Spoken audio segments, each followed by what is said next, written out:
So make sure you let me...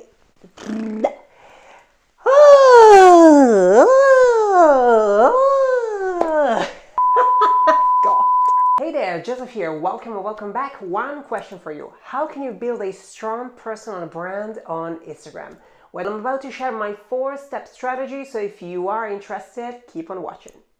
My name is Joseph Rubelli. I help you to turn followers into clients using video, and today I am sharing my 4-step strategy to help you build a strong personal brand on Instagram. Plus, make sure you stay there until the end as I share my key Instagram strategy for you to ensure your content is always delivering the right message to your audience. Let's get to it. If you're a new coach, content creator, business owner, literally anybody that is looking to promote a product or service, being your own personal brand is key. In this day and age, what people are looking for, rather than just a product or a service that they need to solve a specific problem, they're looking to buy the story behind it and really having a connection with that particular company. People are more interested to know what companies stand for, what do they believe in, what values do they have, and if those values are aligning with the value of the consumer. This is what branding is about. Now, let me set the record straight. Building a strong brand isn't an overnight success. It will take you time and effort, but the outcome will be worth it. And with these 4 steps, the job will be so much easier. Let's get to it. Step number 1 is know your audience. Now, when it comes to social media, a very common mistake that every one of us does is that we start creating content that is for the mass. We want everybody to like it, we want everybody to follow us, we want everybody to see it, right? And this often comes down to not having a very clear picture. Who are you actually talking to online? First question you want to ask yourself when you're starting on social media to build a brand is, okay, what kind of problem am I solving with my product, with my service, or with my content? The second question is, who is my ideal client? Is he a male? Is he female? How old is this person? Where does this person live? All these questions will help you to draw a picture of this ideal client you are trying to speak to. Here's the deal. Often your ideal client is very similar to you. Why? Because when you are looking to find a solution to a specific problem, it's probably because that solution isn't there yet. So you are the person that needs that solution first. That's why you walk that extra mile to find it. Now we talk about solution to a problem. The question now is, who has this problem and what problem they need to solve? Now I'm not gonna dive in to create your ideal person on this video, but if you're looking for tips on how to create your ideal client avatar, you might want to subscribe to my channel and turn on the bell, because next week there will be a video about this. For the time being, what I will suggest you to do is take your notes on your phone or a piece of paper and write down the question that I just shared, because I promise they will really help you to have a clear picture of who is the person you are speaking to with your content. Step number 2, what's your goal? When it comes to identifying your goal on social media when you're looking to build a brand, the goals that you can identify are essentially 4: growth, traffic, revenue, and production.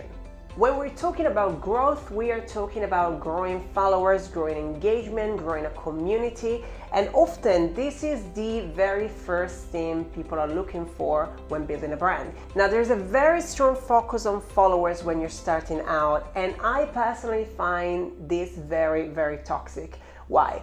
Because often brands and companies value themselves based on the followers that they have, because having a lot of followers is associated to having a strong social proof and therefore giving trust to the consumer. However, I really do believe in quality over quantity. The big game changer on your social media brand is your content. So the first focus I would suggest you to have is to focus on what you're sharing more than growing just your followers, because it's more important to have an engaged community that is really interested in what you have to say, rather than just have a number of people that follow you for no reason. And in 2021, if you don't have a community, you don't have a business. So it's really important to focus on the community side of the business, because that's what it's going to convert afterwards. The second goal you might have for yourself is to drive traffic to your website. You want people, as many people as possible, to see your offer, to see your product, to see your service. And once people go to your website, this is leading me to goal number 3, which is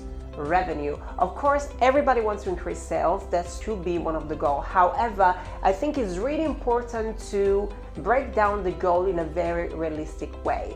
When people are looking for sales to start with on social media and they don't have any social proof, they don't have any followers, they don't have any community, and they just expecting crazy numbers, that's a very realistic expectation. And what you're doing there, if you don't have a brand on social media, you are setting yourself a failure.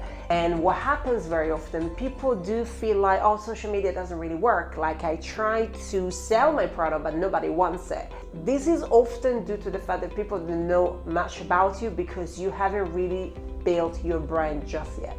Another goal you might have is to use social media as a production tool. So the more you post on stories, the more you share content, you basically are making yourself accountable and really focus on what you do. Often people procrastinate, and I have loads of people that I know that use social media as a way to keep themselves accountable of what they have to do. They know they need to share content, they know they need to share stories, and they know they need to show up online, and therefore this makes them accountable on their goal. And that's a very good way to see that as well. Step number 3 is consistency. Now, what do I mean by consistency? Consistency isn't just about sharing your post every day at the same time and showing up on stories. Consistency is also on your color scheme. Make sure you pick 3 key colors you're going to be using on your page to deliver different kind of messages. For instance, if you have a specific color that you use on your bio on your website and that it's really telling the story about your brand, you might want to use the same color on social media. Or for example, if you have a specific sale and you use a color for sales, you want to use the same color on social media so people know what to expect. People love to know what is coming, especially in terms of color scheme. That's why I always advise to not use more than 3 colors and to ensure that you keep the same branding all the time. Little hint for you, my overlay on this video is black and pink. Guess what I'm wearing today? Black and pink. So that's one trick for you. Another key point of consistency is on your messaging. Now, on the first point, we were talking about ideal client, and this is also down to the tone of voice of your brand.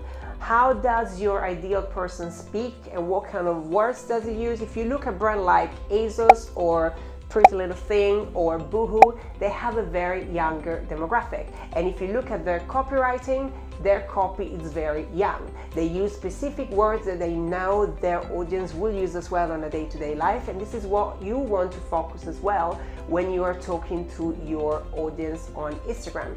If you are writing a caption, you want to make sure that the tone of voice is using the same tone of voice of your ideal person. Hack number 4 is competitor analysis. Now, what do I mean by competitors? When it comes to competitors, we are not only talking about the product or the service that you are selling, you are also talking about competitors in terms of branding and in terms of style.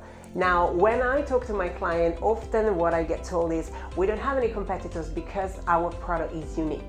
Yes, that might be true, but there's always a competitor within your niche, within your industry. You might want to look into it. And this is a way for you to understand what are your options as a brand and where is your product and service fitting with what you have already available. Now, what happens when you're looking for competitors? There is a comparison time there. You feel like you are comparing your brand and your offer to what's already there. Now, here's a little thing you want to bear in mind. Whatever stage you are in your business, often your competitor will be 2 or 3 steps ahead of you because they started earlier. That doesn't mean that your product or your service is not good enough. It's just in a very different stage, and that's okay. Often when I talk about competitors, people feel like they are threatened by other people's work. I believe in collaboration over competition. So if I find somebody that could really have my audience and have my ideal client in their community, I will make sure that I connect, engage, and collaborate with them as well, so that my product and service is exposed to their audience as well, and we can all benefit from each other. Here we are, we finally got to my bonus Instagram strategy for your brand. Are you still watching? If you are, comment below, #still watching. Now, I want you to think about your Instagram like a funnel for your business, like a pyramid. On top of your pyramid, you have your feed and your bio. These two things are the first things that when somebody come to your page will see about you. Your bio is where you want to include who you are, what you do, and how you do it. Now, these 3 key points are the decision-making point that will determine if somebody is going to follow you or not. And once they see your bio, that's where they check your feed. And your feed is like your billboard, it's like your resume. It's really finding out more about you and your brand. And the way it looks, whether you have consistency in your color, if there is enough information, if the picture are good quality, if the content is good quality, all the points that I shared before comes to your feed. The feed is the place where people are looking at you and saying, oh, I like it here. I might stick a little bit longer. Let me follow this person. Or maybe, oh, this is not really my vibe. Let me go. And the way you are sharing this content and what kind of content are you sharing is a decision-making point for your follower. On the second step of our pyramid, we have stories. Now, stories is where people get to know the real you. This is the behind the scene of your content. This is the VIP section for your followers. This is where people are getting to know you on a day-to-day basis. This is where you share your behind the scene, where you share what you're working on, where you share your breakdown as an entrepreneur. That's what I do.